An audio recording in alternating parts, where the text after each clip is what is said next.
que a turma tem falado por aí e que não é verdade, com relação à mente humana? A mente humana, de uma hora para outra, saúde mental ficou pop, virou trend. A geração Z, que tá aí, é a mais que fala de saúde mental. Mas, ironicamente, é que menos pratica. Hoje eu tenho a honra de receber uma das maiores referências em comportamento humano do Brasil, gente. Ela é psiquiatra, escritora, professora, mais de 3 milhões de livros vendidos. Hoje o JJ vai receber pela primeira vez, com muita honra, com muita gratidão, doutora Ana Beatriz Barbosa. Quero começar te perguntando o seguinte: o que a turma tem falado por aí e que não é verdade? E que é uma coisa que, de certa forma, e até em alguns momentos, pode ser até negligência. Por que eu estou te fazendo essa pergunta? É muito comum, embora não seja normal, as pessoas falarem, o meu TDAH disparou, né? Porque eu tenho... As pessoas se auto-intitulam e se auto... Diagnosticam. Diagnosticam. Isso. Então eu quero deixar essa bola aqui para você. E o que está sendo falado por aí de certa maneira até negligente, com relação à mente humana? Vamos lá. É incrível porque, assim, a mente humana, de uma hora para outra, saúde mental ficou pop, virou trend. Uhum. A geração Z, que está aí, é a mais que fala de saúde mental. Mas, ironicamente, é que menos pratica. De alguma maneira, você teve em algum momento, década, que falava assim, eram as doenças do coração. Aí depois tinha as doenças do pulmão, as doenças do fígado. Chegou uma hora que chegou o cérebro. Quando chegou o cérebro, a primeira reação foi tipo assim, isso não existe, isso aí é coisa inventada. E, de repente, a gente se deparou com uma pandemia de doenças mentais. Para você ter uma ideia, em 2016, a Organização Mundial de Saúde já tinha decretado um ano de combate ao suicídio. Em 2016, eu percorri grande parte do país fazendo palestra para esclarecer. Foi a época que eu lancei até o Mentes Depressivas. Foi uma coincidência, que eu entreguei ele para a editora em 2015 e ele foi lançado em 2016 e coincidiu com esse ano. Você tem uma ideia, naquela época, a Organização Mundial de Saúde estava absolutamente assustada porque existia um suicídio a cada 40 segundos ao redor do mundo. 40 segundos, falei 40 minutos. Uou. Aquilo me chocou também. Eu falei, gente, o que é isso? Então, a coisa vem vindo de uma tal maneira que adoecer mentalmente parece que é uma consequência de uma vida mal vivida. É assim, quem não ainda adoeceu vai adoecer. A questão vai ser, como iremos adoecer? Tá? E isso ficou tão comum, e as pessoas hoje têm uma coisa na rede social, eu sou totalmente a favor das redes sociais, acho que se Platão tivesse uma rede social, a gente todo dia de manhã ia ver o que ele estava falando. Uhum. Eu acho que a gente passou por um período que todo mundo se acha apto a falar, a gente vive aquele fenômeno Dunning-Kruger, que é aquela coisa que o cara acha que sabe muito, mas sabe muito pouco. Sabe muito pouco.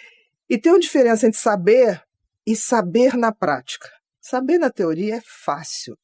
Fazer na prática tem uma diferença abissal. É muito diferente. Então, eu vejo hoje muita gente falar muito bem de saúde mental, mas já vi as mesmas pessoas falando me ligarem em desespero que fazer com o paciente. Porque não sabe. Então, assim, fico muito preocupada porque a gente está vivendo uma geração que nunca teve tanta informação. Uhum. É a mais bem informada que a gente já teve. O problema é que informação sem prática não gera conhecimento. Uhum. Conhecimento sem função e propósito não gera sabedoria. Uhum. Então, muita gente falando, é muito papo e pouco som, sabe? E eu acho que a gente só está apto quando a gente pega aqui e pratica. Eu só acredito nas pessoas que fazem. Pessoas que falam bonito não me impressionam. Não me impressionam. Porque definitivamente nós não somos o que falamos, somos o que fazemos. Né? A nossa trajetória vai falar pela gente. Sim. Nós somos bichinhos, né? Eu digo que o ser humano é um bichinho. Acha que não, mas somos. E só uma maneira do ser humano conseguir provar que foi um ser humano. Pela história que ele vai construir. Nenhum outro animal precisa construir história. A gente precisa. Senão você vai ser tudo ao final da vida. Menos um ser humano. Boa. Muito bom. Saber na teoria é diferente de saber na prática. Você acha que tá pop, tá na moda, mas assim, do ponto de vista clínico, do ponto de vista do dado, do ponto de vista da realidade, do teu saber, da tua experiência ali da trincheira, vai melhorar? Tá no platô? A tendência é piorar? Qual que é o cenário dos próximos... A gente tá em 2025, 2026. Qual é o cenário para os próximos 2 anos, na tua opinião? Muito ruim. Assim, taxativo. Muito ruim. Muito ruim. Porque eu vejo assim... novamente, eu vejo uma geração bem informada, mas que não sabe como na prática. Vamos lá, na prática. Pouco tempo aconteceu o caso daquele menino que foi para a jaula da leoa, em João Pessoa. Um caso simples, tem pouquíssimo tempo. Tem pouco tempo. O Gerson. Tá. Quando eu vi aquela cena, de cara, eu falei assim, esse menino é psicótico. Psicótico é diferente do psicopata. Psicótico é uma pessoa que está fora da realidade. Ou seja, ele está vivendo uma realidade que só é a realidade para ele. Uhum. Tá? Então, ele tem o que a gente chama do delírio, que é você acreditar em algo que não é verdadeiro. Certo. Para todo o resto. Parecido com o esquizofrênico? A esquizofrenia é o tipo mais comum de psicose. Do psicopata. Tá? Então, vamos botar a esquizofrenia, talvez fique mais fácil. Então, fora da realidade. Aí você vai me perguntar, por quê, Bia? Eu tinha certeza, eu só queria saber, assim, tem história familiar? Eu só queria constatar. Por quê?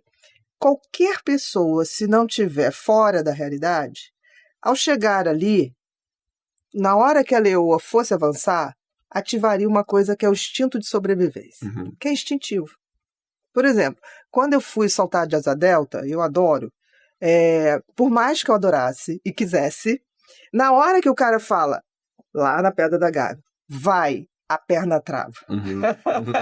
E aí eu falo, me empurra. Aí ele fala, pode deixar. Ele empurra, vai com você, né? Eu não fui sozinha, foi com guia.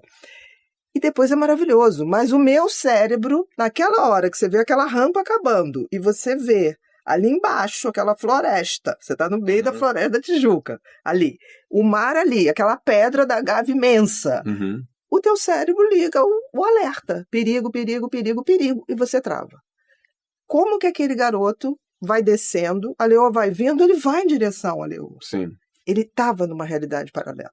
E aí eu não gosto muito de comentar nada quando ocorre, que todo mundo sai comentando. Eu espero uma semana, porque eu quero ver os dados.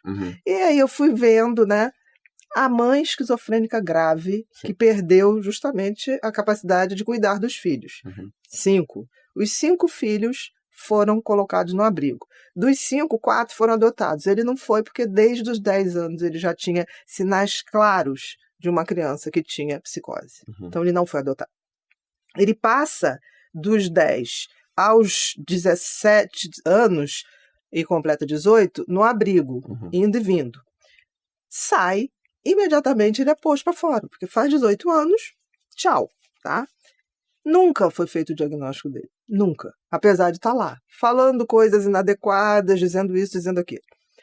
Aí, por último, um mês antes dele fazer isso, de entrar na jaula da leoa, ele foi pego no trem de pouso, no aeroporto de João Pessoa, num avião da Gol.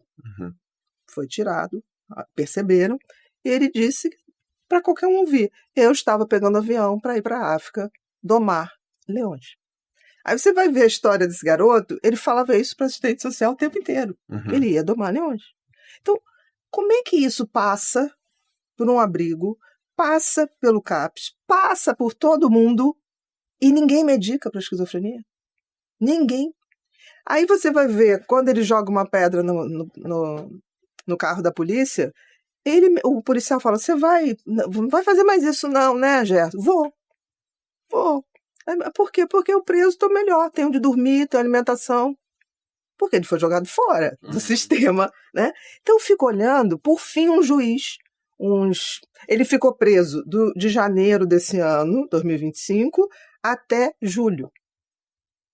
Por quê? Porque jogou lá jogou lá o negócio nos policiais. E para ele aquele era um abrigo. E aí você vai falar, Bia, o que tem? Muito bem. 2023, a ministra Rosa Weber decretou efetivamente que a lei antimanicomial ia passar a valer. O que significa isso? E não foi ela que criou a lei. A lei já é de 2001, se eu não me engano, só que tinha que entrar, né? A lei antimanicomial diz o seguinte: todos os pacientes que tiveram problemas com a justiça e tiverem transtornos mentais são colocados num hospital onde eles ali vão receber tratamento e decidir se vai ou não vai. O que aconteceu é que nesse período todo que a lei foi criada até ter que cumpri-la, ninguém fez nada. Aí o que se faz com as pessoas que têm um problema com a lei e que têm transtorno mental hoje? E que não tem para onde ir? Não faz. A última vez que o juiz, que ele aprontou, né, o negócio lá dos PMs, o juiz colocou que ele precisava de uma internação no hospital psiquiátrico e assistência 24 horas. O juiz, sem saber de nada, decretou que aquilo era um caso grave, que precisava de tratamento. Decretou, mas não tinha em João Pessoa. Fecharam todos. O limite é para fechar no que vem, mas já fecharam. A questão é, existem pessoas que vão precisar ficar internadas pro resto da vida? Existem. Principalmente se elas têm um contexto social muito desfavorável, como era o caso dele. Sim. Isso fala o quê? Isso fala que a gente não está preparado para casos graves. Muitos dos hospitais psiquiátricos eram péssimos. Mas o que você faz? Transforma em bom, né? Você não acaba. Eu não sei se você já notou, de 2 anos para cá, eu ando na rua, a quantidade de esquizofrênico crônico na rua é muito grande. Por quê? Lei antimanicomial. Eles estão sendo muito rápidos. Eles não foram rápidos em preparar uma alternativa, mas estão sendo muito rápidos e não tem mais. Não vai ter. A partir do ano que vem não tem. O que se faz com essas pessoas? Você acha que uma pessoa psicótica vai todo mês no CAPS, que funciona de segunda a sexta, tá? Vai lá, eu vim aqui pegar meu remedinho e vou tomar. Como é que eu vou tomar se eu sou uma pessoa que acha que eu não preciso? O tratamento é com remédio? É com remédio. Esquizofrenia, sempre. O que evoluiu na esquizofrenia? A forma de tratamento. Hoje você tem medicações de depósito que você toma injeção uma vez por mês. Nos Estados Unidos, chega ao ponto de se tomar de 6 em 6 meses. Então, assim, diante disso, eu fico olhando, será que as pessoas sabem o que é esquizofrenia grave? Porque é muito bom, assim, tratar a depressão, tratar a ansiedade, que é a grande maioria, o CAPS está qualificado. Mas o que se faz com os casos graves? Porque eles estão na rua. E vai acontecer. Né? A origem é genético, é epigenético, é cultural? Como é que... Não, existe assim, todo quadro transtorno mental, você tem uma complexidade. Você tem a questão genética, você tem o gatilho, você tem a questão social, isso não há dúvida. Mas no caso específico da esquizofrenia, a genética é muito forte. A mãe tinha esquizofrenia grave e a avó dele, mãe da mãe, também. Entendi. Mais leve. Né? Então, assim, no caso da esquizofrenia, a genética grita muito alto. Aí você fala assim, tá, mas e a questão social? No caso dele foi determinante. Porque não tinha um lar para morar, não tinha quem se responsabilizasse por medicá-lo. Sim, o fator ambiente foi um agravante muito grande. Foi desastroso, porque uma pessoa daquela, né, poderia estar viva, bem medicada, com limitações, talvez, porque a esquizofrenia, especificamente, ela, se você pega na primeira crise, no primeiro surto, que a gente chama, você medica e faz toda a orientação para o resto da vida, 75% de chance dessa pessoa ter uma vida funcional. Na segunda crise, baixa para 50%. Uau. E a partir da terceira, 25%. O que seria uma vida funcional? A pessoa trabalha, tem família, consegue conviver com as pessoas? É possível. Por exemplo, a gente tem a história do filme Uma Mente Brilhante, né? Do Exatamente. John Nash, isso mesmo. Um gênio esquizofrênico. Ou seja, ele tinha lá aquelas alucinações dele no filme e criou a teoria dos jogos. Isso mesmo. Isso é comum? Ou aquilo é uma exceção? É claro que ali é uma exceção, porque tratava de uma pessoa de altas habilidades, independente de qualquer coisa, né? Como existem muitos autistas com alta habilidade também, não é a maioria. Não é a maioria? Não é a maioria. Não é a maioria. Porque às vezes parece que um autista é sempre relacionado também com alto grau de inteligência ou hiperfoco numa determinada tarefa, né? O hiperfoco até acontece, mas isso é mais uma romantização, quem dera. Tem casos de autismo muito graves, assim. E eu digo que quem salva o autista é mãe, né? Porque os pais vão embora. Então, os casos graves, requerem muita assistência também. São casos de muita assistência. Sim. Agora, existem os casos leves, o que anteriormente se chamava de Asperger. Existem o savant, que é aquele gênio ali, que seria gênio em qualquer situação, dentro do autismo também. Sim. Entendeu? Então, eu acho que existe um desconhecimento de prática. Eu já vi autistas muito graves, já vi esquizofrênicos que ficaram funcionais o resto da vida, super bem medicados, com família. O próprio John Nash tinha lá sua esposa, que tratava e que tinha com ele toda a questão. Não impediu de fazer o que fez e dar a sua contribuição. Então, eu acho, não sou otimista, porque assim, a gente vive um momento que é muito bom, mas bom para quem é consciente. Entendi. Para quem não é consciente, o adoecimento é a regra. É para onde iremos. Por exemplo... Assim? Taxativa, sim? Taxativa. Por exemplo, torno a dizer, não sou contra nenhuma tecnologia, até porque parto do princípio que nenhuma tecnologia volta atrás. Você hoje abriria a mão do carro para andar de cavalo? Não. Nem do meu celular para pegar um celular de fio, telefone, orelhão. Então, por mais que a gente tenha um espírito vintage, não é a realidade. A tecnologia não retrocede. Não existe isso. O que existe, estamos preparados para usá-la de forma adequada? Estamos preparados, por exemplo, para usar a inteligência artificial como coworking? Porque se usarmos, está legal. Por exemplo, o que antes a gente levava, um diagnóstico raro, podia levar 10 anos para fazer um diagnóstico raro, ou mais. Hoje, se você tiver a inteligência artificial com bom uso, você pode fazer esse diagnóstico em menos de 1 hora. Basta você ter a visão médica de botar ali tudo que você observa, porque a inteligência artificial não vai fazer a entrevista nem ver com o olhar humano o que você está vendo no paciente.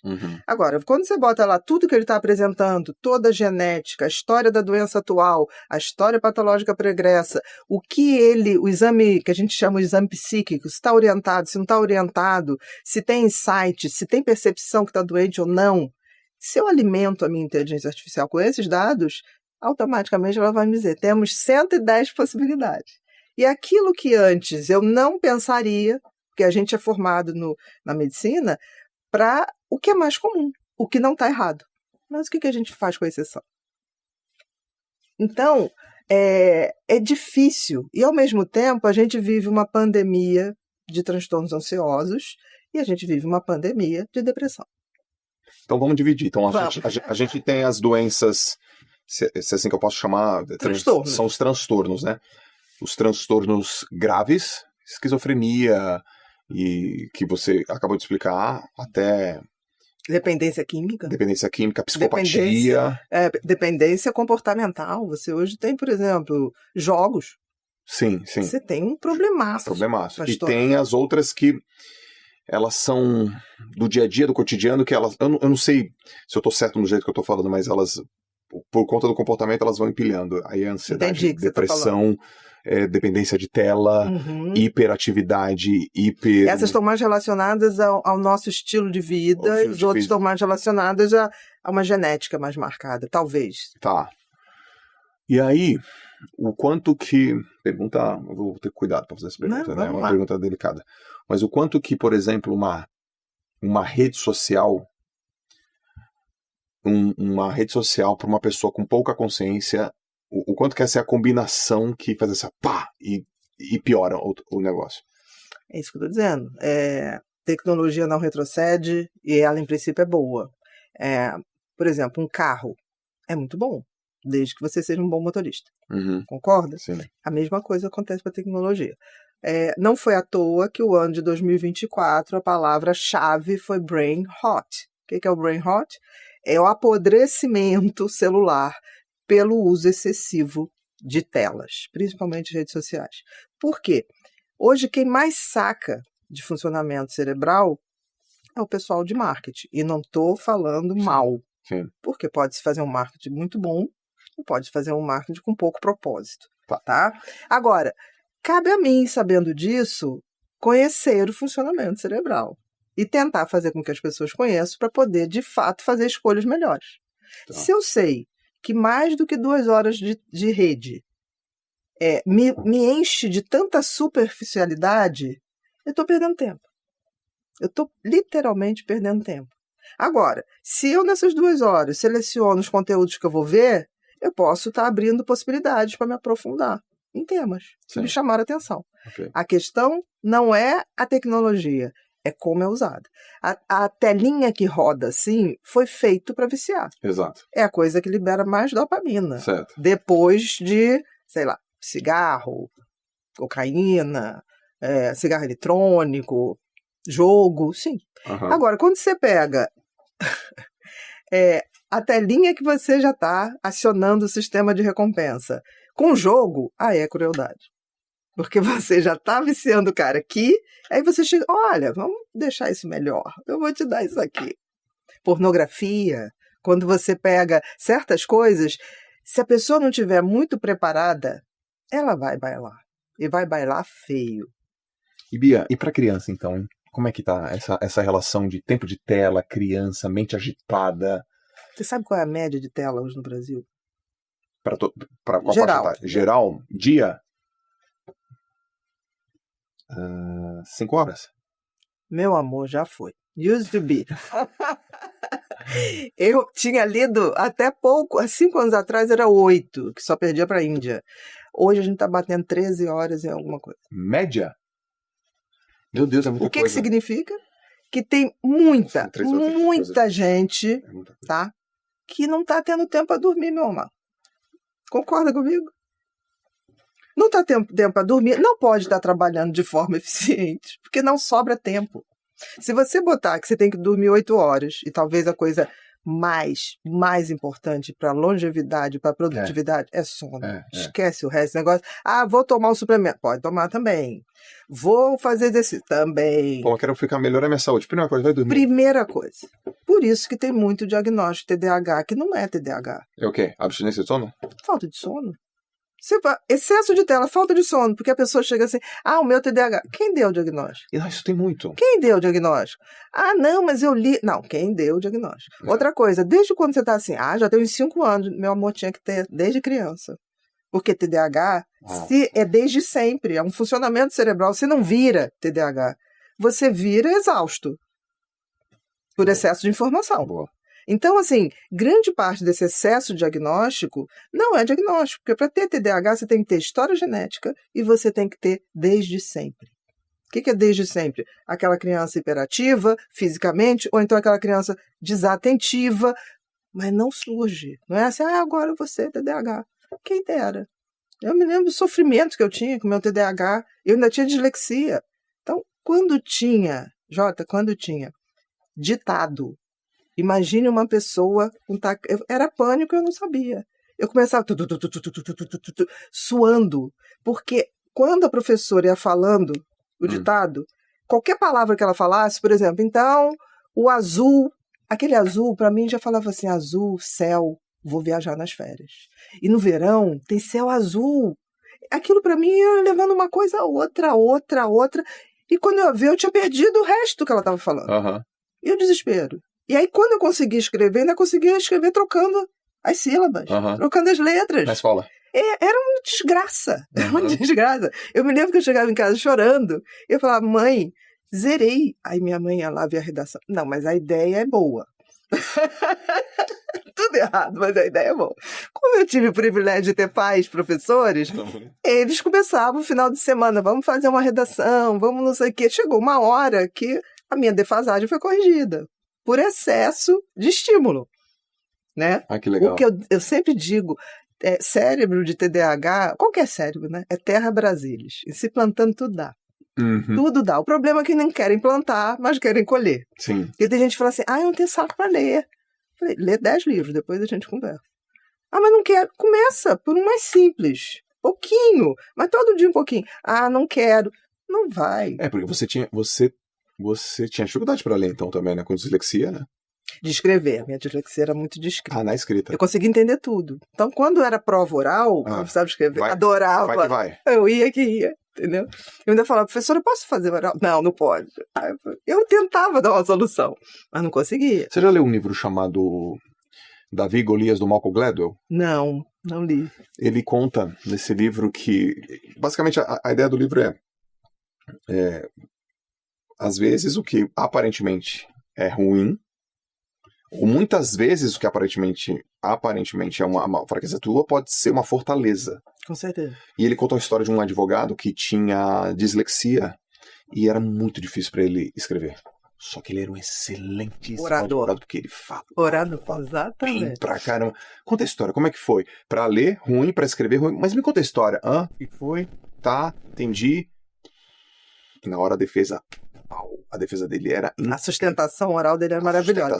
Eu tenho amigos advogados, um tem esse talento. Porque tem uma coisa bacana, que o cérebro sempre compensa uma deficiência. Uhum.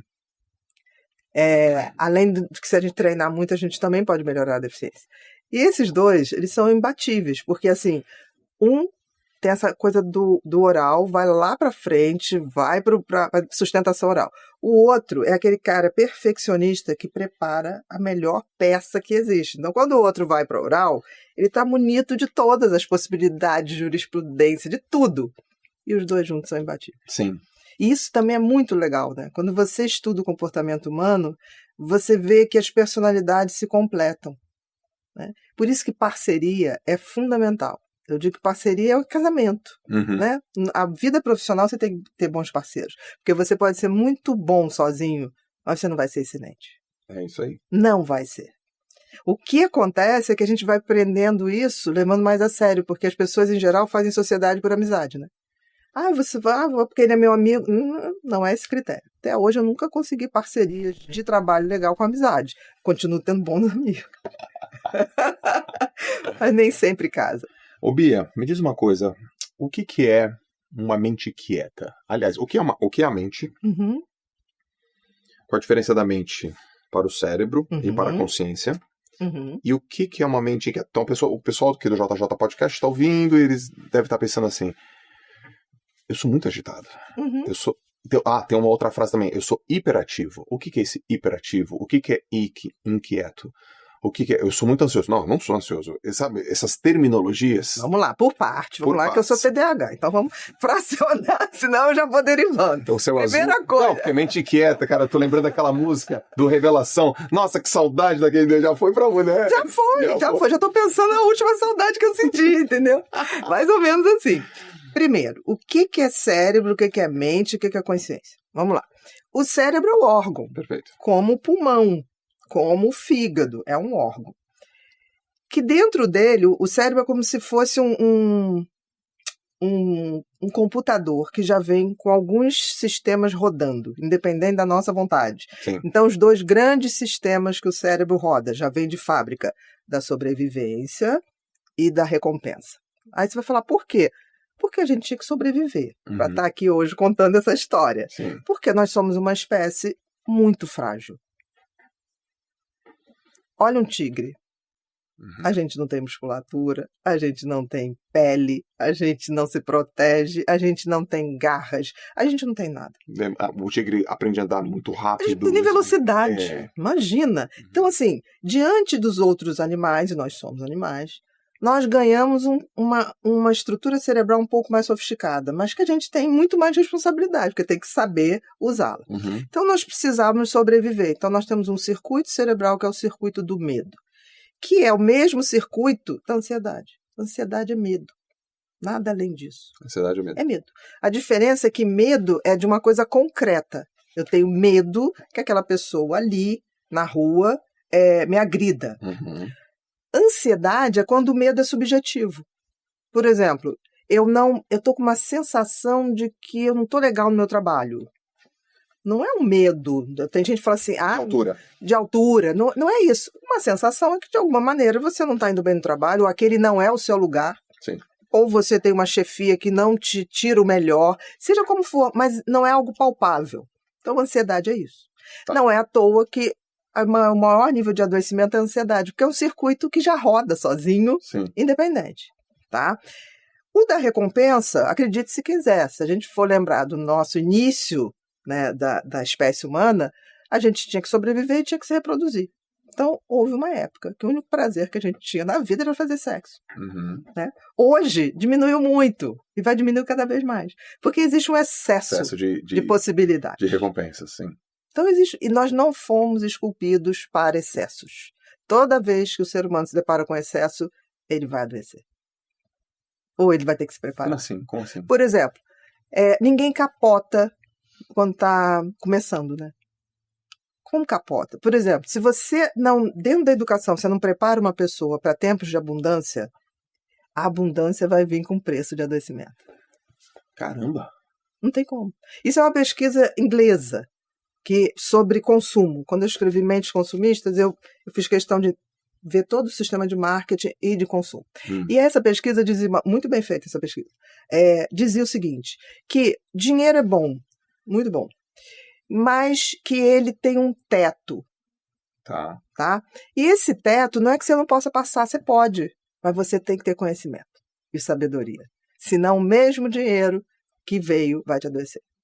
Porque depois que você chega num teto, que o dinheiro satisfaz necessidades básicas, saúde, educação e lazer, que já é bastante, tá?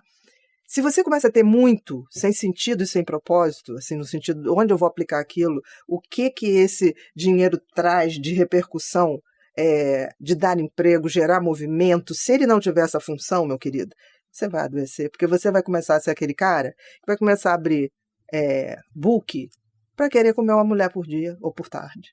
E a gente vê acontecer isso o tempo todo. O despreparo para isso. E a gente vê isso muito acontecer com jogador de futebol. O cara, de um dia para o outro, ele faz um gol brilhante, é contratado, é alçado, e daqui a pouco você vê a decadência.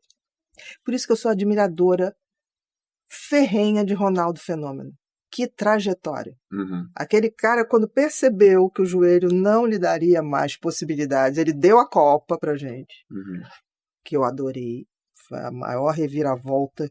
Foi o azarão, né? Esperava que ele nem voltasse quando ele teve aquela lesão. Ele, quando se viu frágil, ele viu que não podia depender mais só do futebol. Ele virou o maior empresário. Quando as pessoas falam, ele é louco, vai comprar um clube falido. Eu falei, vocês não sabem quem é Ronaldo. Aquela personalidade sabe, é autodidata, sabe o que faz.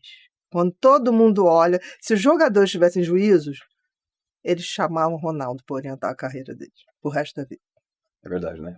Ele conseguiu... Não conheço o Ronaldo, tá? É? Não conheço. Estou falando meramente de alguém que é voyeur de gente. Eu observo gente. Nunca falei com o Ronaldo, mas a trajetória dele é impecável como empresário. Ele conseguiu fazer uma belíssima transição, né, de jogador para empresário.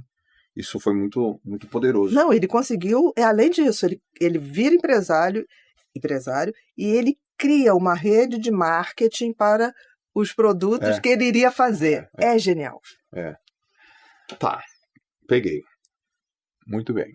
Entendeu que os excessos... Então vamos lá. Mente, esse do cérebro. é bom. Cérebro, olha lá. Cérebro é a máquina. É a estrutura física. Mente é a energia que roda, que produz pensamentos. Okay. Então, mente dá conta do que eu penso, tá? E das atividades cognitivas. Muito bem, mas a gente é o que a gente pensa? Não. A gente é o que a gente faz. Faz e a consciência que observa meus pensamentos. Se a gente fosse aquele penso logo existe, é horrível, mas está errado. Peraí, calma aí. Se lembra de Descartes? Penso logo existe. Não. Sinto, reflito, logo sou um ser humano. Calma. Por quê? Não, vamos lá, simples. Jota, simples. Quantas vezes você já pensou pensamentos horríveis? Idiotas. Idiotas? Depois que eu virei pai, toda hora. Tá. Antes era idiota e não sabia. Era idiota também. E não sabia. Era idiota.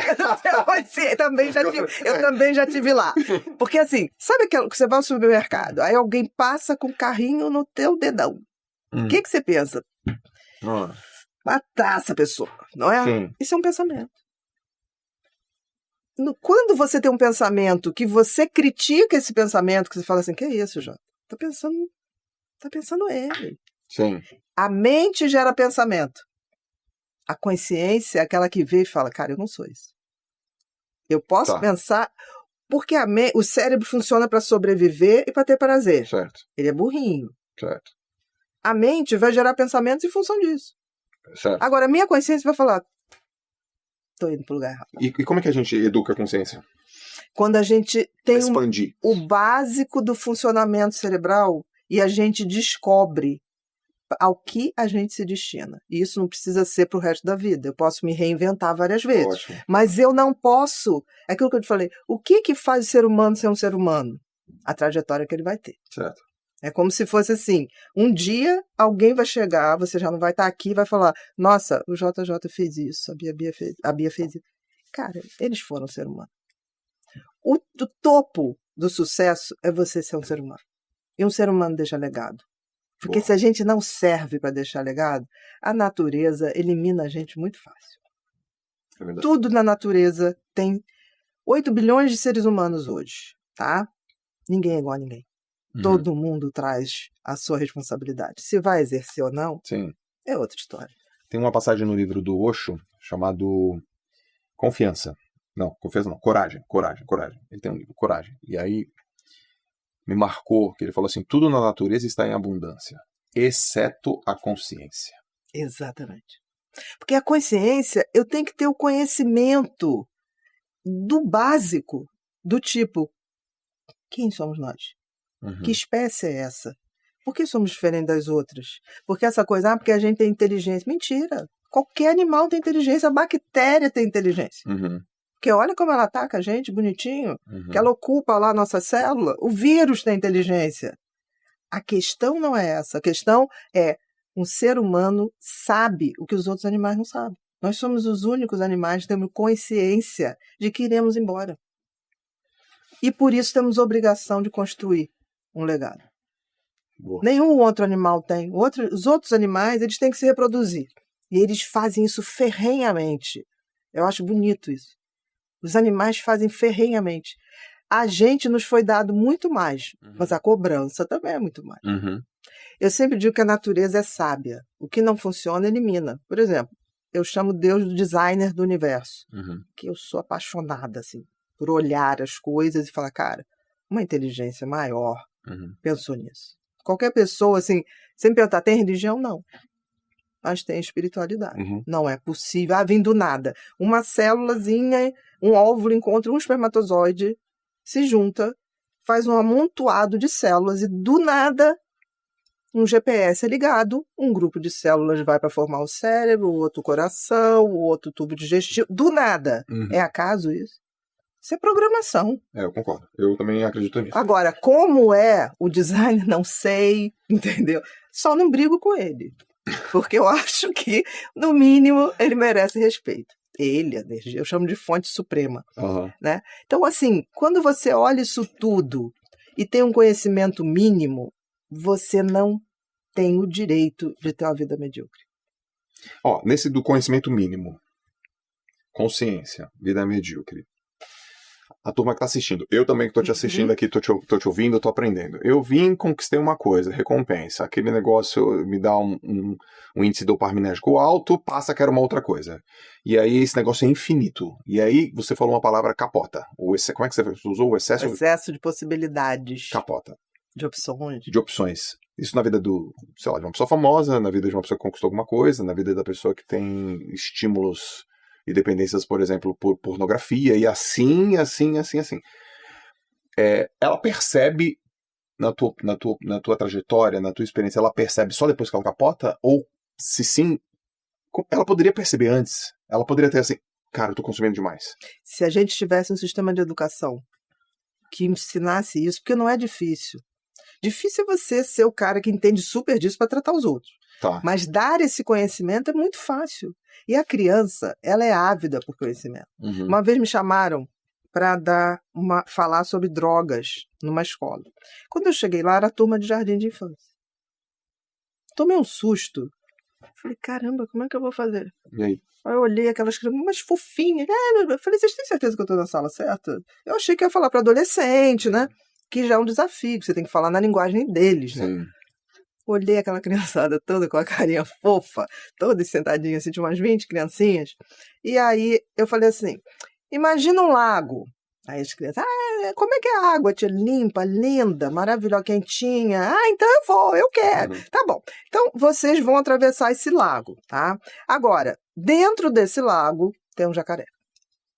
Aí elas Um jacaré, mas ele morde, tia. Agora, se você chegar do outro lado, você ganha uma viagem para Disney. As crianças ficaram, tinham uns mais afoitos. Eu quero. Aí o outro falou assim, não, mas se o jacaré morder, não quero não, tia. Não sei o que, tá. Resumo da história. Eu cheguei e falei assim, a droga, crianças, é um jacaré. Vai te prometer muita coisa, mas você corre o risco de morrer. Acabou. Aí os professores, era isso que a gente queria. Entenderam. Pronto. Aí foi um tal das crianças irem para casa e falar, mãe, a droga é jacaré. Aí os pais, que negócio de jacaré, de droga. Quando a gente explicou, os pais, perfeito. Né? Eu falei, não vai falar que é a cuca, não vai falar que é a assombração, que as crianças não vão dormir direito. Uhum. O jacaré é uma coisa objetiva para a criança e não está na casa dela, está ali. Então, para optar. Então, se a gente fizesse preparasse as crianças, o básico, eu acho que o primeiro ensino fundamental ali, de 1º a 4º ano, tinha que ter prova, não tinha que ter nada. Você tinha que preparar as crianças para saber o funcionamento dos animais, do ser humano, ensinar elas a criarem, deixar solto, ensinar também o quê? Disciplina, parceria e resiliência. Uhum. Se você conseguir fazer isso nos 4 primeiros anos, depois, meu querido, conhecimento é fácil. Sim. É muito fácil. Criar o gosto do conhecimento. E o que a educação faz? Criança com 6 anos já está de saco cheio. Porque tem tanta atividade que a criança chega em casa, tipo, exausta. Então, fazer o básico. Eu tenho um amigão, uma vez ele me contou, ele tem 2 filhas. É o Marcial. Ele me contou como que ele explicou sobre drogas para as filhas. Eu achei incrível. Ele falou assim, ó, quando elas tinham uns 12 anos já. Pré-adolescência, 10, 12, eu entrei no papo. E elas, hoje elas têm 20, né, 20 e pouquinho. Eles falaram assim, ó, a droga é assim, você vai entrar no quarto escuro e eu não vou conseguir te enxergar, eu não vou conseguir te ver, eu não vou conseguir te ouvir, eu não vou conseguir te salvar, não vai ter como. Mas pai, é o que? Escuro. Não dá pra te ouvir, tu vai gritar, eu não vou conseguir, tu vai bater na porta, eu não vou saber onde você... Ele fez uma analogia com um quarto escuro, que é um lugar assim que ele não ia conseguir achar ela. Com 12 anos, ok. O que ele quis dizer? A gente vai estar em patamar tão diferente, de forma de pensar, de forma de sentir, que a gente não vai poder se comunicar. Cara, e ele falou que aquilo elas entenderam. Porque o pré-adolescente, o que ele tem medo?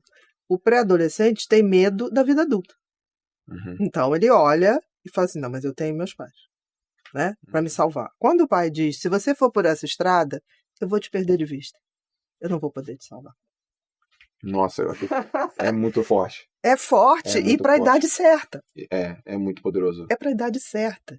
Então, assim, para ti prepara, educa para os excessos, para as recompensas. Agora, como que educa uma pessoa numa mente consumista que ficou rica e ela nunca teve relacionamento com essa riqueza, com essa abundância, com essas conquistas? Aquilo que era antes impossível, hoje é possível. Aquilo que antes era impensável, hoje está na mesa. E ela vai comer aquele... É uma bandeja de doce para quem vai se lambuzar. Para quem se lambuzar, né? O teste de marshmallow, né? Você não pode comer marshmallow e fala, cara, eu tenho tudo, eu tenho isso aqui, eu tenho tudo, eu tenho acesso a tudo. Porque tem muita gente que passa por isso, né? Tem, mas porque não teve o preparo. Se eu sei que o consumo é uma droga como cocaína... Fala... O consumismo não é uma dependência. Consumo, vamos lá. Tá. Consumo. Qualquer lugar do mundo, você vai ter consumo. Certo. Tá? Então, consumo é eu comprar algo que eu necessito. Tá bom. Consumismo é quando eu compro mais do que eu necessito. Compulsão de compra é quando eu preciso comprar porque eu dependo do prazer que a compra me dá. Então, assim, consumir é preciso. Okay. Consumir mais do que você precisa, ok. Se você trabalha para isso, ganha para isso. Mas se viciar em comprar, você tá ferrado. Mas, assim, dá um exemplo, por exemplo. Eu tô te perguntando porque eu não... Sim. Dou um exemplo. Por exemplo, nós mulheres gostamos muito de sapatos e bolsas. Tá, dá um exemplo. Você acha possível uma pessoa ter 300 bolsas? Entendi. Vamos supor que você precisa de 10. Uhum. Você montou 10 possibilidades, tá? Ok. Se você for comprar mais tira aquela que não está usando. Uhum. Faz o mundo girar. Porque tem gente que faz assim, mas tá tão nova, essa é uma grife, eu não vou dar para uma pessoa porque ela não vai valorizar. Você dá por índole. Você não dá se o outro vai cuidar ou não. Isso é apego. Boa. Triste. As minhas funcionárias, é muito engraçado que elas falam assim, doutora, eu vou dizer uma coisa, a senhora dá as coisas pra gente nova. Eu falei, porque o que tá destruído eu não vou dar, eu vou jogar fora. Porque tem gente que acha, por exemplo, na época das enchentes de Porto Alegre, né, todo mundo se mobilizando, eu recebi coisa pra mandar que era roupa furada.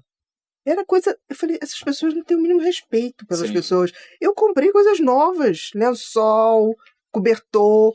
Porra, se eu não pudesse comprar, ok. Então, dê. Se você tem 3, dê 2. Mas não dá para as pessoas aquilo que você não gostaria. E se você está dando uma de grife, não é se é grife ou não é. Dê uma coisa digna para alguém. Sim. Porque se você der... Eu tenho uma funcionária que é muito engraçada, ela fala assim, gostei desse seu perfume, qual é?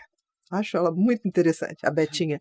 Aí eu falo, por que, Beth? Ela, não, é muito bom. Eu falei, vem cá que eu vou te mostrar. Ela, nunca vou ter dinheiro para comprar. Eu falei, não, então a gente faz o seguinte, se você quiser eu compro, eu desconto R$10. Mas vai levar tempo. Eu falei, ué, mas você gostou? Você tem condição de comprar. Se eu posso fazer isso. Claro que no meio eu falo, não, já quitou. Tá. Mas o exercício foi feito. Mas o exercício foi feito, e eu acho legal, porque assim, no passado, ela faz aniversário dia 31 de janeiro. Ela tá com um namorado novo, e eu dei pra eles irem pra Paraty, na posada que eu fico. Uhum. Ela amou, ela voltou de lá. Todo ano eu quero ir a Paraty. Eu falei, então começa a se programar. E ela fez. Ela foi juntando do salário. Aí ela chegou, eu agora, doutora, em dezembro, vou aproveitar que a senhora tá lá em São Paulo, eu vou pra Penedo. Depois eu vou pra Paraty.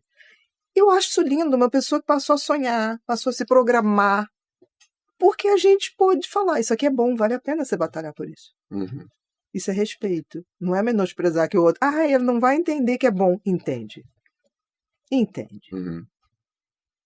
Não vamos menosprezar as pessoas. A coisa pior que tem é você ficar exibindo coisas para pessoas sem ter um mapa de como elas podem chegar lá. Uau. Ó, é só a educação que você está falando aqui.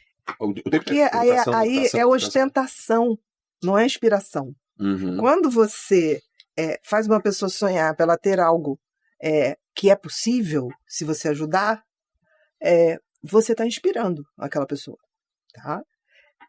Tanto que ela está voltando a estudar. Porque ela fala, eu não sei mexer no Pix. Eu falei, tem problema, senta aqui comigo o dia que você quiser. Eu não sei mexer no celular. Senta aqui que o dia que você quiser. Eu não sei muito, mas eu divido o pouco que eu sei. Se de todo eu não souber te ensinar, fala com o Gabriel. O Gabriel é o meu filho do coração e meu sócio hoje. Uhum. E tudo bem. E aí você vê que a pessoa vai se movimentando. A gente tem a obrigação de fazer isso. Porque a ostentação por ostentação é vaidade pura. Quando que dá para perceber que a pessoa está ostentando? Sinais óbvios, mas que talvez não seja óbvio para a pessoa, que ela está ostentando e que ela está inspirando. Quando a pessoa começa a ter um pouco mais, e aí ela começa a descrever o que ela tem. Então ela deixa de ser uma pessoa para ser, isso aqui eu comprei na Itália, não sei o que, ela não perguntei. Você já viu? Uma pessoa, quando ela começa a botar as coisas como referência de quem ela já está deixando de ser. Isso é ostentação. Ela nem percebe também. Agora, é isso que eu estou dizendo, que dê educação. O Japão adotou, mês passado, se eu não me engano, essa regra. Não se ensina, não tem prova mais até o 4º ano. O que tem é o básico. É o básico. Funcionamento do ser humano. Eles têm que fazer a faxina da sala. Uhum. Eles têm que limpar os banheiros. As crianças pequenininhas. Claro que com supervisão de um adulto. Né? Não tem risco. Eles têm que fazer o basiquinho de preparar uma comidinha. Uhum. O básico, sabe? Aquela coisa, sim, um purezinho. Sim. Aprender a mexer com a temperatura do fogo. Tudo sob supervisão. Aprender a colaboração. Todo mundo lava. Ou então, são 4 que vão lavar o banheiro. Cada semana são 4. Um não vai rir do outro. Um vai ver que fala assim, nossa, eu já estive lá. Então, assim, é tão diferente. Uma das coisas, por exemplo, eu tinha... O preconceito vem da ignorância, né? Sempre. Sim. Eu tinha preconceito com a China. Quanto mais eu estudo a China hoje, é muito coerente. Na China, o poder não passa de pai para filho, a política. Vê aí os últimos líderes chineses. Vê se algum filho teve carreira política. Não. Aqui no Brasil, veja as nossas lideranças políticas. Você vai ver, tem sempre antecedente. Então, assim, a China, ela se programou, ela anteviu muito, ela importou muito, mas não era para importar como o Brasil importa. Ah, vamos importar que está mais barato, né? Vamos importar, não vale a pena fabricar. Não, ela importou para aprender como fazia. E aí ela exportou para enriquecer. Então, eu tinha um preconceito, talvez seja por questões ideológicas, mas a China anteviu muita coisa. O preconceito vem da desinformação. Da desinformação. Cara. Da ignorância. Doutora, olha só, tem alguma forma da pessoa fazer sabe assim, a gente vai, escova o dente, a gente vai, toma banho, vai na academia, tudo para a gente ficar saudável. Como que a gente pode fazer o básico do básico da saúde mental, sabe, todo dia, tal, onde que tá? É um exercício, é uma prática, é um cuidado, é uma forma como pensa, é uma forma como reage, é uma forma como dá significado para as coisas. Qual que é o básico, assim, igual escovar o dente, que a pessoa ficaria mais saudável e sofreria menos? A gente falou uma coisa aqui do sono. Uhum. Quando é que as pessoas falam da importância do sono? Porque se uma criança sabe disso desde sempre, as crianças educam seus pais, né? É verdade. Não existe sistema melhor do que crianças educando adultos, quando adultos já deveriam ter sido educados. É verdade. Por que algumas ditaduras se mantiveram? Porque as crianças foram moldadas até para delatar seus pais. Uma coisa ruim isso. Sim. Mas o que eu estou falando é o poder que existe quando você investe na educação das crianças. Para o bem ou para o mal. Certo. Mas existe. Então, assim, quando você, desde criança, você transforma o aprendizado do funcionamento humano numa brincadeira, num jogo, numa diversão, ninguém vai tapear essa criança. Ninguém vai tapear essa criança. Muito bom. Porque ela vai saber. Aí você fala assim, Bia, isso está muito distante? Tá. Por isso que eu digo, por exemplo, agora, eu acho que foi na Austrália, que proibiu rede social, tem pouco tempo também, esse ano, que proibiu rede social antes dos 16 anos. Uhum. Uma gritalhada, tá um auê, porque a redução do aproveitamento dos adolescentes estava gritante, né? Essa geração que tem que virar adulta ali, não ia virar adulta ali. Ou ia virar, mas sem nenhum tipo de perspectiva boa para o país. Então, decretaram. O que teve de adolescente indo para a rua, quero meus direitos, quero não sei o quê. A resposta da ministra lá que fez isso, estude para ver seus direitos e venha ver. Quem sabe não saem bons advogados aí. Uhum. Mas depois. É porque, assim, quebrar o que está em funcionamento, mesmo que totalmente errado, parece que é um pecado, mas na realidade é a saída. É a saída. Porque zona de conforto, meu querido, é bom, mas é um lugar que nada de novo vai acontecer. Não vai acontecer mesmo. E você cresce e se molda nas dificuldades. Por exemplo, a vida, eu digo que a vida é um game, né? Ou uma grande faculdade. Você entra na faculdade, a primeira prova é idiota, né? A segunda, não sei o que lá. No final, você, não, aqui já tá pegando. A vida também é assim. A vida não vai facilitar. Vai sempre ficar mais complexa e desafiadora. Uhum. Mas isso não é para espantar. Por quê? Eu, quando falava com meus adolescentes, falei, vai piorar. Pô, Bia. Eu falei assim, não, mas você vai estar tão melhor que você vai lidar com as dificuldades achando mais fácil do que você está vivendo hoje. Porque a vida não descomplica. Mas a gente pode melhorar a ponto de qualquer problema você fala, isso eu posso fazer isso. Eu sempre tive com os meus adolescentes, e na minha prática médica era assim, chega um paciente, eu sempre tinha que ter 3 possibilidades de tratamento, a partir de um diagnóstico. E eu decidia com o paciente, olha, nós temos 3 possibilidades, essa e essa. Explicava tudo, uma consulta minha durava 2 horas, 2 horas e meia a primeira vez. Temos essa e essa opção. Não, decide você. Não decido não, meu amor. No game da vida, você tem que estar lá, dirigindo. Exato. Porque um dia eu não estarei. Eu falava muito isso. E você vai continuar. Não, mas não, é sério. Eu quero ter a convicção que você sobrevive. E melhor. Hoje, quando eu saio na rua, alguém fala assim, me inspirei em você, tô fazendo. Eu falei, então, inspirou, quero ser que nem você. Eu falei, não faça isso.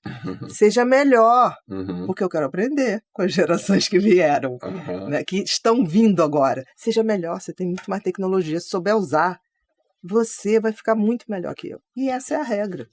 As gerações seguintes têm que ser melhores. É verdade. Turma, primeira coisa, se inscreve no canal. Todas as semanas a gente coloca conteúdo aqui de extremo valor para você. Então, quando você se inscreve no canal, você recebe em primeira mão, você é notificado e você não perde nada, fica por dentro de tudo. E também todos os vídeos no podcast, todos os conteúdos que a gente coloca aqui, tem um link para você falar com a Laila. A Laila é a minha assistente virtual e aí você fala com ela diretamente no WhatsApp. Então, qualquer dúvida que você tiver, palestra, programa, mentoria, consultoria, eventos, se você quiser tirar alguma dúvida, você fala diretamente com a Laila e caso precise, a gente manda você para alguém do meu time também. Então, a partir de agora, você tem acesso a ela diretamente, 24 horas por dia, 7 dias por semana, beleza? Eu lembro uma vez eu conversando com uma amiga, ela falou assim, já tem um tempo, deve ter uns 10 anos talvez. Aí ela falou assim, olha, se eu der pelo menos a metade para minha filha que o meu pai me deu, eu falei, não, pô. Você quer dar metade? Já tá errado, olha a preguiça. Pô, a metade do que seu pai te deu. Eu já tô satisfeita. Não, você não tem que dar metade. Você tem que dar o dobro. O dobro. Porque nós temos o dobro de possibilidades. Pois é. Aí ela ficou meio assim... É igual quando eu vejo uns professores dando aula e falam assim, olha, eu tô falando com 5.000 pessoas. Se pelo menos uma pessoa entender que eu tô falando, eu falei, pô, tem 5.000 na sala, só quer uma. Um pouquinho mais, só um pouquinho mais. Puxa um pouco. Aí tá errado, né? Eu quando dava aula... Eu fazia assim, alguém tem dúvida? E não era no final. Eu fazia 3 vezes, eu dividia o tempo da aula em 3 tempos. Aí, ninguém, eu falei assim, tem alguma coisa errada. Ou vocês não estão entendendo nada, ou eu estou falando chinês, mandarim, ou então vocês não estão nem aí. Só me diz qual é, porque quem não quer, já está liberado. Dou a presença para todo mundo. Aí tinha uns que saíam. Quem não tem dúvida é porque não entendeu mesmo, né? Aí, quando saía o pessoal que estava ali fazendo outra coisa, eu falei, não, posso ir mesmo? Com certeza. Pode ir de boa. Não é pegadinha, não é nada. Aí, os que ficavam, eu tô com dúvida.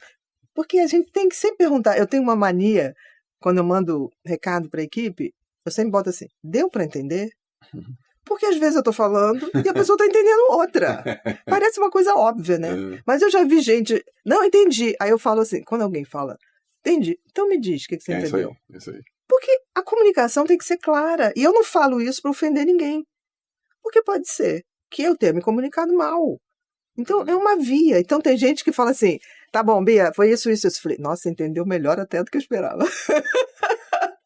Então, a gente tem que ter essa humildade, não sei se humildade, mas essa clareza, que não é o que a gente fala, é o que o outro entende. E você tem que dar um jeito, essa coisa, é muito complexo para explicar, mentira. Se é muito complexo para explicar, você não sabe o que está falando. Exato, você fala simples, prático. Sempre tem um jeito de você transmitir, sempre. Dá mais trabalho, talvez as pessoas não queiram, é o trabalho. Por que você acha que...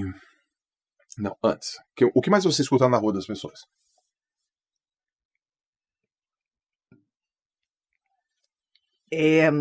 Por incrível que pareça, né? Engraçado que é transgeração. Né? Porque eu fiz televisão há muito tempo, né?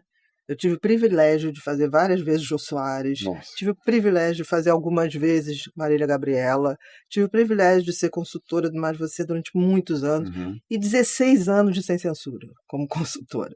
Então, assim, tudo que a televisão podia me dar, ela me deu. Né?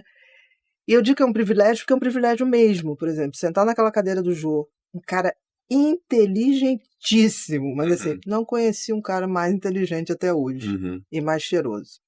Mas não sei o perfume dele até hoje, porque ele não falava. Quando você tem esse privilégio, você tem que saber aproveitar.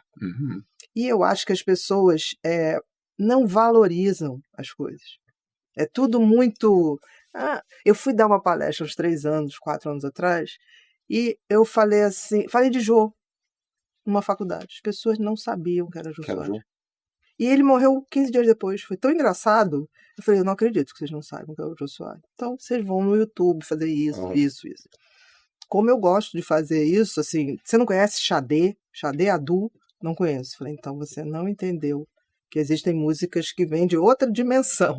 Sabe aquelas pessoas que você ouve uma coisa e fala, isso é diferente. Você tem que acostumar o ouvido a isso. Porque existe uma coisa no cérebro que é, o cérebro, você tem que tornar ele sensível às coisas boas, porque senão você vai ficando insensível às coisas ruins. A gente vive um momento de dessensibilização. Você já notou que existem coisas absurdas no mundo? E a gente tá, né? E tá como se fosse tudo normal. Tá como se fosse tudo normal. Isso é um processo de dessensibilização. Todo mundo vai fazendo, e aí fica aquela coisa assim, mas fulano faz, ciclano faz. Isso é perda total da capacidade de ser consciente. Total. Sabe aquela coisa assim que mãe diz para filho, né? Mãe, não vou fazer isso. Não, você vai fazer. Mas fulano não faz. Todo mundo faz, que a mãe fala assim, você não é todo mundo. Você não é todo mundo. E que é maravilhoso, porque ninguém é igual a ninguém. Então, assim, só para finalizar aquela coisa da cérebro, mente e consciência, a consciência é que vê a mente e que sabe como o cérebro funciona. A mente mente. A mente mente. Então, não confie em seus pensamentos. Submeta seus pensamentos a um pensamento crítico. O que é pensamento crítico? Não é pentelhar e ficar criticando tudo. Pensamento crítico é passar pelo crivo do faz sentido ou não faz sentido. Por exemplo, eu nunca caí em golpe desses negócios. Fulano tem um amigo que está vendendo tudo para ir para fora, uma televisão de não sei quantas polegadas, R$100. Eu tenho um senso crítico, Jota, que é tipo assim, não faz o menor sentido.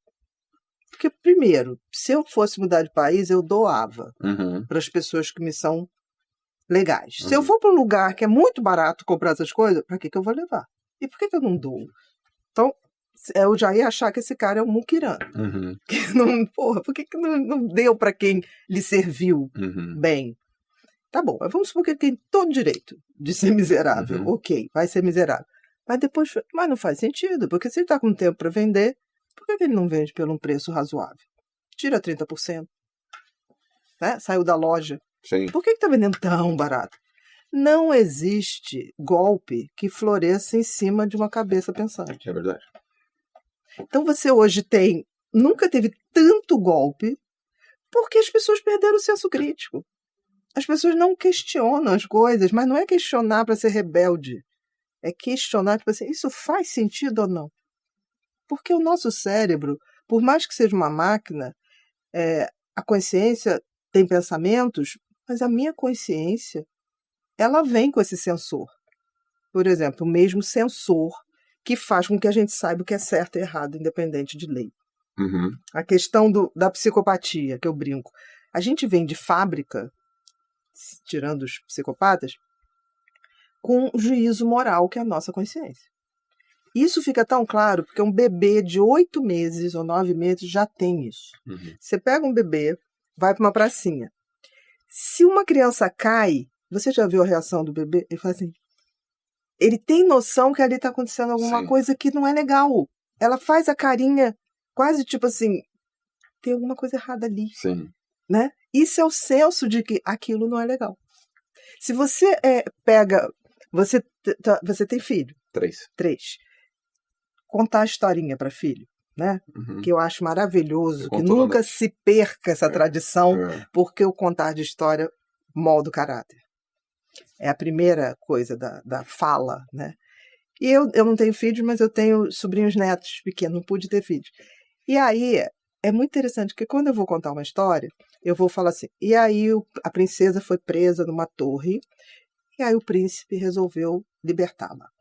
Aí no meio do caminho ele está indo, aí aparece um sapo que se transforma numa fada, que dá a ele uma espada, e ele continua, ele vai recebendo aquilo, daqui a pouco eu falo assim, vou inverter essa lógica. Aí eu falo assim, e aí no meio do caminho apareceu um outro cara que chegou e falou assim, quer saber uma coisa? Eu te dou 1 milhão nessa espada.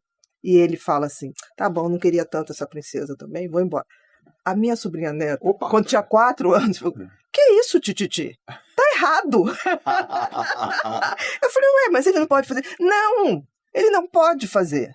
Ele tem que salvar a princesa. Por quê? Porque é o certo. 4 anos. Olha aí.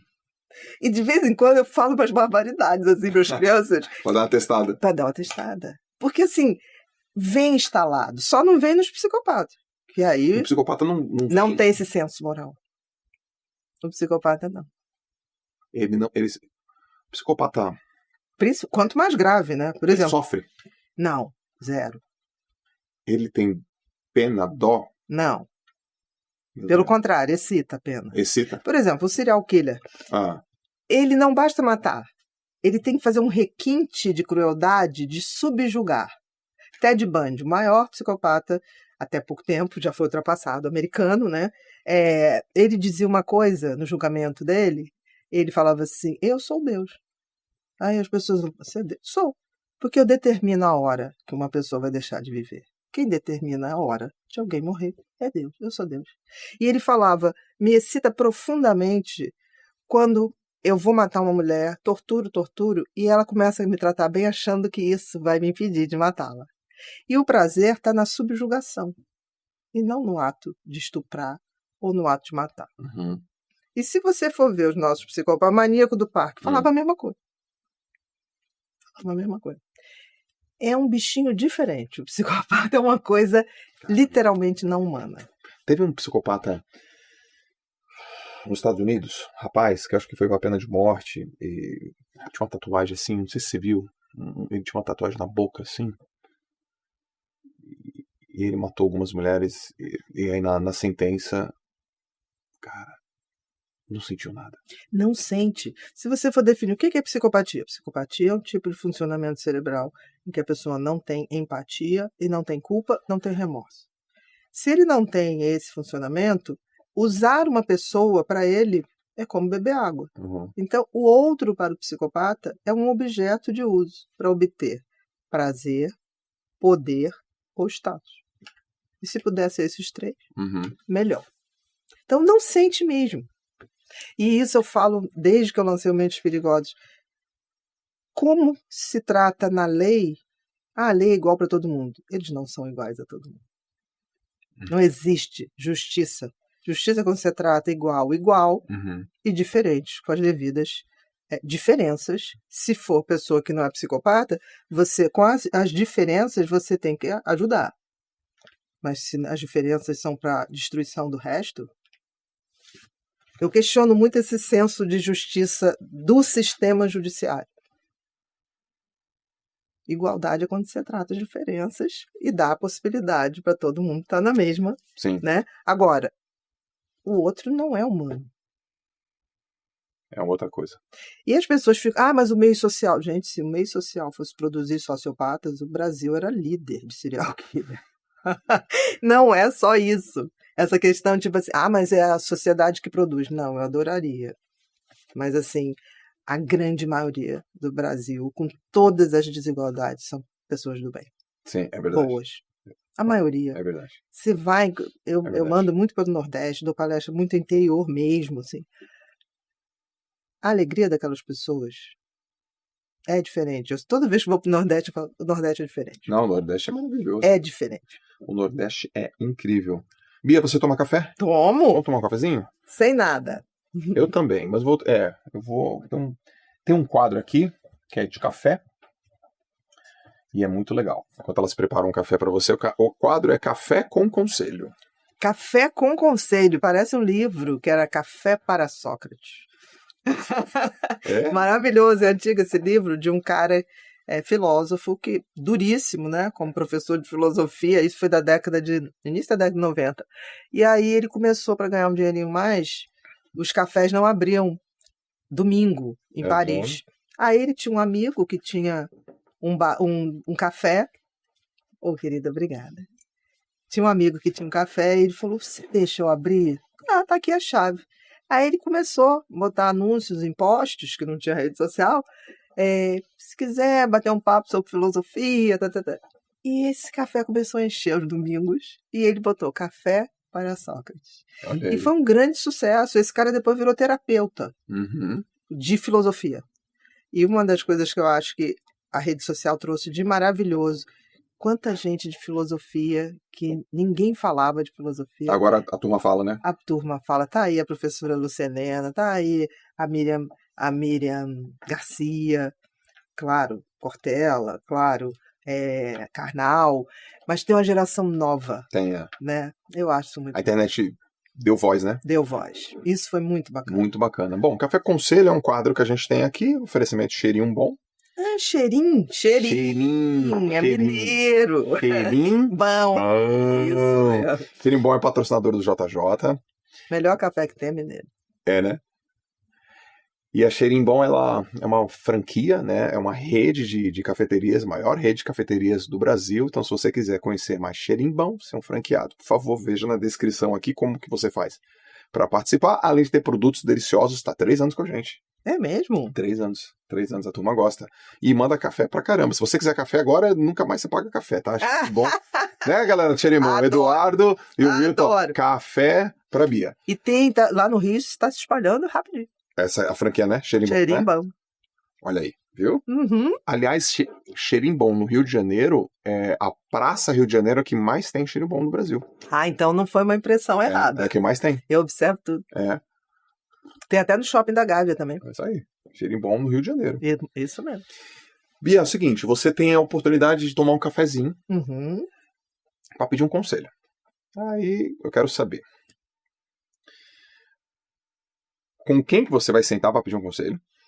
Que conselho é esse? E que tipo de resposta você acha que você receberia? A pessoa pode já ter morrido, tá? Quem eu pediria um conselho? Eu não sei se conselho, mas assim, que é muito difícil conselho, porque conselho você vai ter que pagar para ver. Exato. Sabe? Talvez uma orientação, ou talvez uma coisa sincera. Olha, se eu fosse você, tava aí, um ponto de vista, né? Tá. Eu acho que eu adoraria, de cara, eu adoraria falar alguma coisa com Jesus Cristo. Adoraria. O que eu perguntaria a ele, você sabia que ia ser morto dessa forma que você foi? Para saber se ele tinha consciência do nível da humanidade. Mas assim, consciência mesmo. Não era aquela coisa, vou aceitar o que meu pai dissesse. Você sabia. Assim. Você tem noção do tudo que foi jogado telão para você dizer assim, eu topo, né? E eu acho que Einstein, eu adoraria perguntar a Einstein se ele voltasse agora, se ele seria mais generoso com o filho esquizofrênico dele. Nossa! Einstein foi um cara genial, mas eu acho que teve uma mulher excepcionalmente inteligente que o ajudou muito nas conquistas dele, mas naquela época as mulheres não eram reconhecidas. Teve um filho esquizofrênico do qual ele falou muito pouco e, no final, ficou com a mãe mesmo. Então, eu acho que eu iria perguntar. Tipo, um homem que revolucionou a física esqueceu de revolucionar a consciência? Acho que perguntaria. O que você acha que ele falaria para você? Acho que ele falaria que se ele soubesse, se ele pudesse ver com os olhos de hoje, ele teria feito diferente. Eu acho. Ou seja, a consciência sempre garante a responsabilidade, né? Porque de alguma maneira, Jota, eu tenho uma convicção que a vida não acaba quando acaba. Eu acho que nós somos eternos mesmo, não em forma material. Numa forma que eu não sei exatamente como.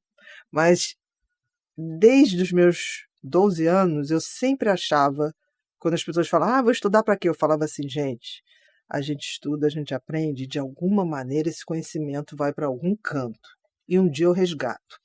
Mas eu achava isso como uma criança. Eu fui crescendo, quando eu comecei a exercer a medicina, uma das coisas que mais me desafiava era tratar pessoas com Alzheimer. Me doía horrores, porque eu via aquela pessoa deixando de existir ainda em vida. Sim. Então eu tive paciente, chegou uma hora que falou, eu não aguento. Eu tive pacientes que chegavam, eram muito queridas, e a doença evoluindo, chegava a um ponto, chegava, tudo bom? Ela, não reconhecia mais. Aí o parente falava, mãe, é Bia. Ah, aí eu olhava, mas ela, em algum momento, eles falavam assim, riam, tinha uma lembrança que eu não Sim. sabia. E do nada, esses pacientes, quem tem parente em evolução de Alzheimer, tem vezes que essas pessoas olham para você e falam, tudo bem, Jota? E já não sabia. Uhum. E fazia isso comigo. Eu falei, cara, tem alguma coisa errada.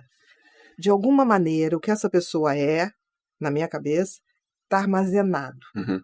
O problema é que o cérebro está dando defeito. O cérebro é como se fosse o rádio. Uhum. Não está sintonizando a estação onde esse conhecimento está armazenado. Uhum. Eu tinha certeza disso. E eu me lembro quando eu falava, gente, deve existir um lugar, uma nuvem, que isso fica. E como o cérebro não está, o cérebro está ruim, está com defeito, ele não sintoniza mais para haver esse download. Eu não falava download na época. Uhum. Essa recuperação de arquivo. E aí, quando surgiu o iCloud, eu olhei e falei assim, é isso. Aí a pessoa falava para mim, mas Bia, não tem nada a ver. Claro que tem a ver. Onde é que estão os teus documentos na nuvem? Pode estar nas Filipinas, na Rússia, sei lá onde está. E você usa ele. Uhum. E por que isso não pode acontecer com a gente? Existe alguma maneira de arquivar. O próprio DNA é um arquivo de informação. Exato. Né? Então, assim, eu me lembro que quando eu falava isso, pessoal, Bia, você é muito viajante. Quando veio a iCloud, eu liguei para cada um dos amigos. Eu falei, e aí a viagem, o que você vai fazer? Não vai usar a nuvem, não? Porque não está dentro da sua casa? Não, pensando bem, faz sentido. Eu falei, não tem como, faz sentido. Qual que é que você mais gosta de estudar? Eu gosto de quase tudo, sabe? Eu sou aquela... De ler, de estudar, de pesquisar. Adoro, assim. Porque eu te ouvindo aqui, por que eu fiz essa pergunta, né? Te ouvindo aqui, você tem um lado filosófico muito forte, né? Muito. Você tem uma bagagem filosófica muito forte, né? Seus conceitos são filosóficos. Por que não tua coisa? Porque a filosofia, em última instância, é o estudo da sabedoria. E se tudo der certo, o ser humano caminha para a sabedoria. Se deu errado... Uhum. Porque eu vejo que você... Por que não isso? Questiona. Exato. Critica. Senso crítico. Calma, senso crítico. Por que tal coisa? Por que não a nuvem aqui? Porque filosofia pura. E eu não tenho o menor problema, por exemplo, de dialogar com quem pensa diferente. Porque, assim, só as pessoas que toleram o contraditório estão no caminho certo da sabedoria. Eu não preciso me apegar, eu não preciso concordar com você para conversar com você. Eu não preciso me apegar à sua verdade. Mas eu posso tornar a minha verdade mais flexível, se tudo der certo. Verdade mais flexível. Sim. Porque, assim, imagina você com 17 anos. Você pensava coisas que hoje você olha para trás e fala assim, que erro. Eu faço isso hoje, Bia. Isso é maravilhoso. Às vezes eu desço do palco, falei uma coisa. Isso já aconteceu várias vezes. Desci do palco, falei uma coisa, dei um comando, assim. Porque isso é isso, aquilo. Eu desci do palco e falei, cara, nunca Será que é assim, exatamente? vai nisso. Exatamente. Eu não vou mais falar isso. Eu lembro que uma vez eu falava assim, eu falei assim, ó. Gente, olha só. Um monte de gente me ouvindo. Importante é o resultado.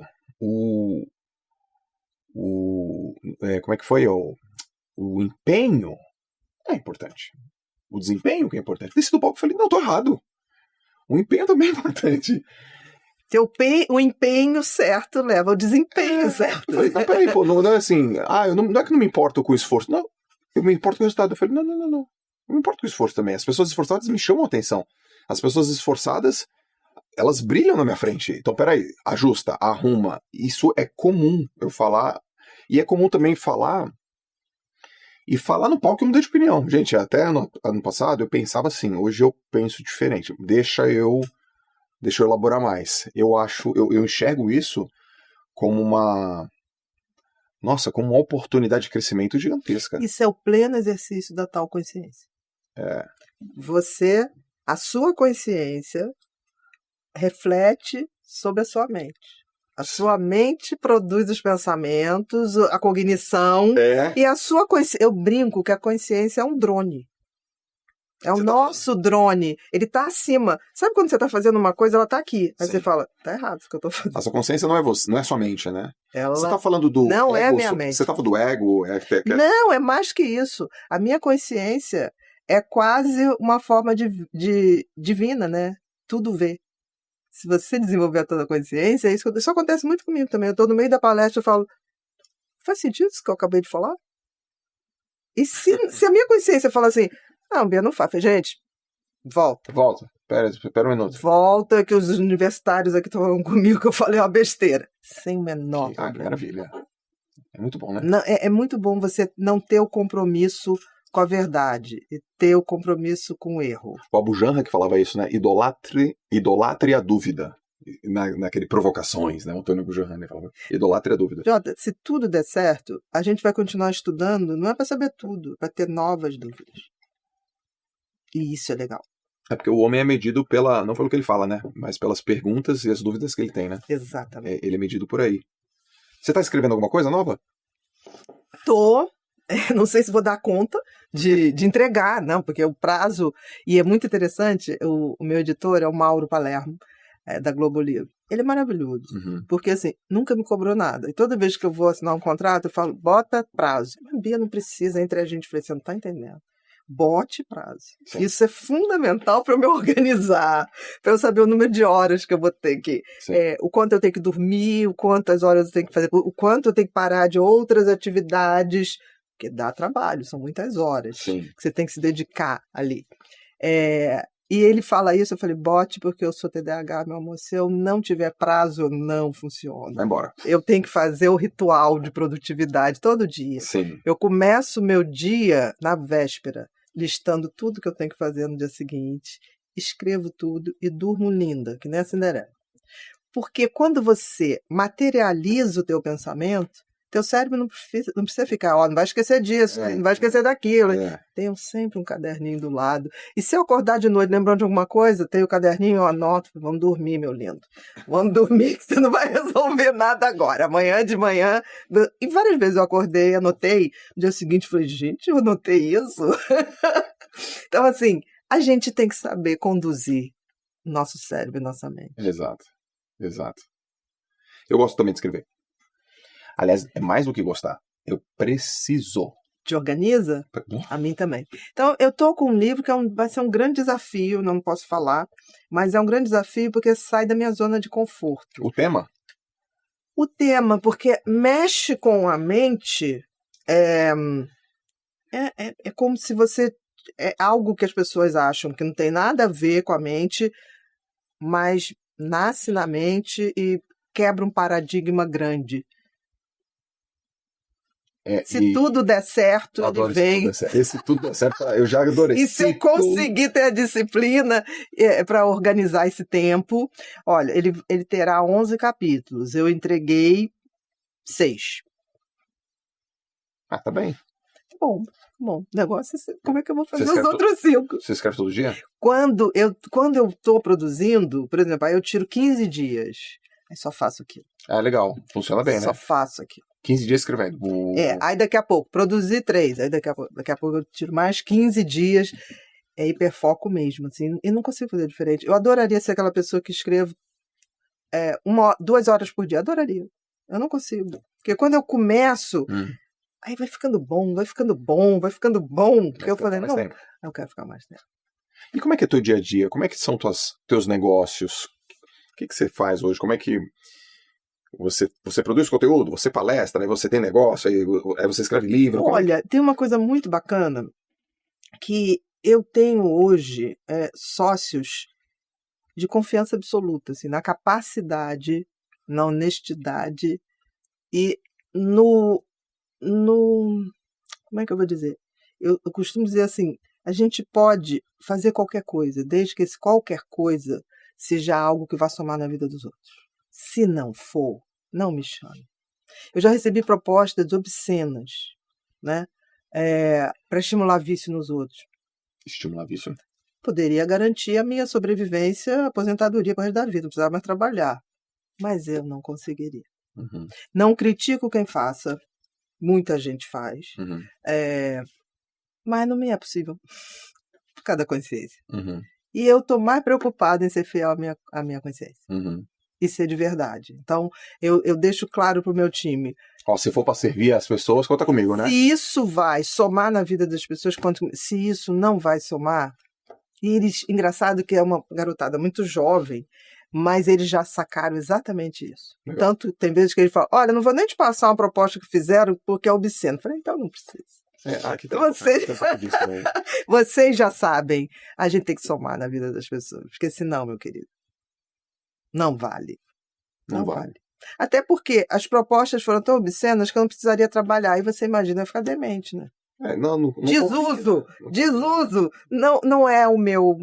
Não é a minha praça. Não tem intenção de ficar sem trabalhar, né? Nenhuma. Pelo contrário, né? Pelo contrário, eu peço. A única coisa assim que eu peço ao Criador é que me deixe morrer lúcida. Eu acho isso sensacional. Já não pude estar muito lúcida no nascimento, então eu negocio para estar lúcida no fim. Porque eu quero estar muito lúcida para ver essa passagem que eu acho maravilhosa. O Jô Soares que falou, né, uma vez numa entrevista, né, você tem medo da morte? Ele falou, não, eu não tenho medo da morte, eu tenho medo de ficar improdutivo. Eu acho que talvez esse seja o único medo que eu tenho. De não sabe, não ser útil. Eu tenho medo de ficar...